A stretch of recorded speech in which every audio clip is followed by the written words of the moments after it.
Hi guys, आज हम reserves वाले पार्ट को ही कंप्लीट करेंगे जो कि change in profit sharing ratio का पार्ट है। इसमें मैंने आपको दो चीज़ें सिखाई हैं। पहला कि अगर कोई भी एक्यूमुलेटेड रिजर्व्स या प्रॉफिट्स हैं तो वो ओल्ड पार्टनर्स में ओल्ड रेशियो में क्रेडिट हो जाता है पार्टनर्स को, और वो पर्टिकुलर अकाउंट रिजर्व का या एक्यूमुलेटेड प्रॉफिट का डेबिट हो जाता है। सेम वे अगर कोई भी एक्यूमुलेटेड लॉस है तो उसमें क्योंकि लॉस है तो वो पार्टनर्स के कैपिटल को रिड्यूस करते हैं, तो इसलिए पार्टनर्स कैपिटल डेबिट हो जाते हैं और वो एक्यूमुलेटेड लॉस का अकाउंट क्रेडिट होके क्लोज हो जाता है। लेकिन पार्टनर्स हैं, पार्टनरशिप डीड भी वो खुद मिलके लिखते हैं, एग्रीमेंट होता है उनका वो। तो अगर उन्होंने ये चीज़ पे एग्री किया at the time of change in ratio या एडमिशन ऑफ ए पार्टनर या रिटायरमेंट या डेथ ऑफ ए पार्टनर कि वो रिजर्व को किसी पर्टिकुलर रिजर्व को ये सारे रिजर्व्स और एक्यूमुलेटेड प्रॉफिट्स को और एक्यूमुलेटेड लॉसेस को वो डिस्ट्रीब्यूट नहीं करना चाहते, तो फिर उसकी ट्रीटमेंट थोड़ी सी डिफरेंट है। हमें तब क्या करना होता है, तब हमें जैसे अभी हम change in profit sharing ratio कर रहे हैं तो हम गुडविल की ट्रीटमेंट क्या करते हैं, हम वैल्यूड गुडविल को हम सेक्रीफाइस निकालते हैं। तो वैल्यूड गुडविल में से जो पार्टनर सेक्रीफाइस कर रहा है वो क्रेडिट हो जाता है और जो पार्टनर गेन कर रहा है वो डेबिट हो जाता है। तो फिर हम सेम चीज अप्लाई करते हैं रिजर्व्स के साथ भी। मतलब अगर क्वेश्चन में ये लिखा है कि से A and B are partners sharing profits and losses in the ratio 3:2. Now they decide to share future profits equally. तो मतलब 1:1 हो गया, पहले था 3:2. At the time of change in profit sharing ratio, say goodwill is valued at rupees 30,000. On the same date, general reserve stood at rupees 20,000 and profit and loss debit balance stood at rupees 5,000. अब debit balance means loss.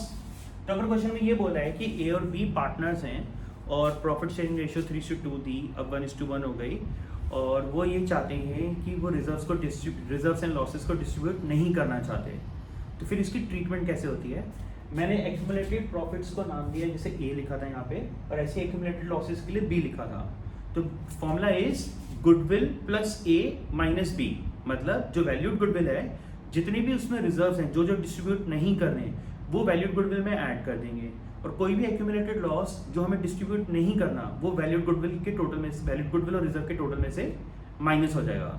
तो मैंने भी example जो लिया उसमें ये लिया कि वैल्यूड गुडविल 30,000 है, जनरल रिजर्व 20,000 है एंड प्रॉफिट लॉस का डेबिट बैलेंस 5,000 है, और प्रॉफिट शेयरिंग रेशियो पहले 3:2 थी और अब 1:1 है। तो अब कैसे ट्रीट करना है इस क्वेश्चन को। सबसे पहला काम करोगे आप ए और बी के सैक्रिफाइसेस निकालोगे। तो ए सैक्रिफाइस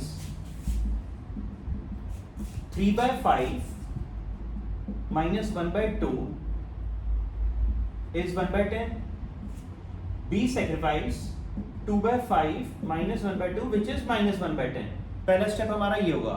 सेकेंड स्टेप क्या होगा, जो वैल्यूड गुडविल है 30,000 हम उसमें जनरल रिजर्व को प्लस कर देंगे और प्रॉफिट एंड लॉस को माइनस कर देंगे। तो 30,000 प्लस 20 50,000 माइनस 5,000 इज 45,000।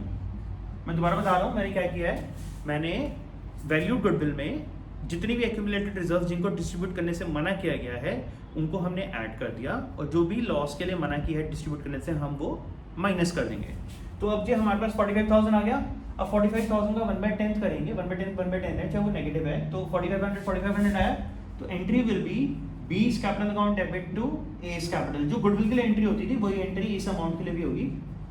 तो जो पॉजिटिव आता है सेक्रीफाइस वो क्रेडिट हो जाएगा, जिसका सेक्रीफाइस नेगेटिव आता है that means is a gaining partner, तो वो डेबिट हो जाएगा। अच्छा मान लो सेम क्वेश्चन है और क्वेश्चन में बोला हुआ है goodwill is valued at rupees 30,000, general reserve इतना है, पीएनएल इतना है, they have decided not to distribute the general reserve, वो सिर्फ जनरल रिजर्व डिस्ट्रीब्यूट करना नहीं चाहते। तो हम क्या करेंगे, गुडविल में जो वैल्यूड गुडविल है उसमें जनरल रिजर्व का अमाउंट ऐड करेंगे। तो 30,000 प्लस 20 50,000 का 1/10 निकालेंगे और ये एंट्री बना लेंगे। तो फिर profit and loss debit balance का क्या करेंगे, क्योंकि डेबिट बैलेंस है ये एक्यूमुलेटेड लॉस है तो इसको तो डिस्ट्रीब्यूट करेंगे, तो इसकी नॉर्मल एंट्री हो जाएगी AB2 profit and loss account old profit sharing ratio में। जिस चीज को डिस्ट्रीब्यूट करना है वो ओल्ड रेशियो में जाता है, जिसको डिस्ट्रीब्यूट नहीं करना उसको सैक्रिफाइसिंग शेयर्स निकालते हैं। तो हो सकता है किसी का गेन, हो सकता नहीं, change in profit sharing ratio में तो गेन आता ही आता है, तो जिसका गेन आएगा वो डेबिट हो जाएगा, जिसका सैक्रिफाइस आएगा वो क्रेडिट हो जाएगा।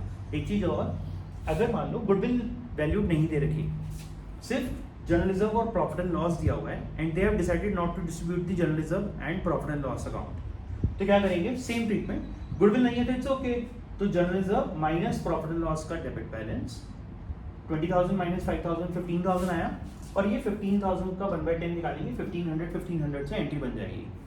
लास्ट चीज, एक चीज और पॉसिबल है, मान लो जनरल रिजर्व और प्रॉफिट एंड लॉस ही है और उन्होंने इन दोनों को डिस्ट्रीब्यूट करने से मना किया, प्रॉफिट एंड लॉस का डेबिट बैलेंस था, तो जनरल रिजर्व में से हमें पता है कि प्रॉफिट एंड लॉस माइनस होता है, but if profit and loss का अमाउंट 30,000 होता तो और जनरल रिजर्व 20,000 है, तो अगर जनरल रिजर्व 20,000 है और प्रॉफिट एंड लॉस 30,000 है तो 20 माइनस 30 इज माइनस 10,000, तो मतलब लॉस है बेसिकली।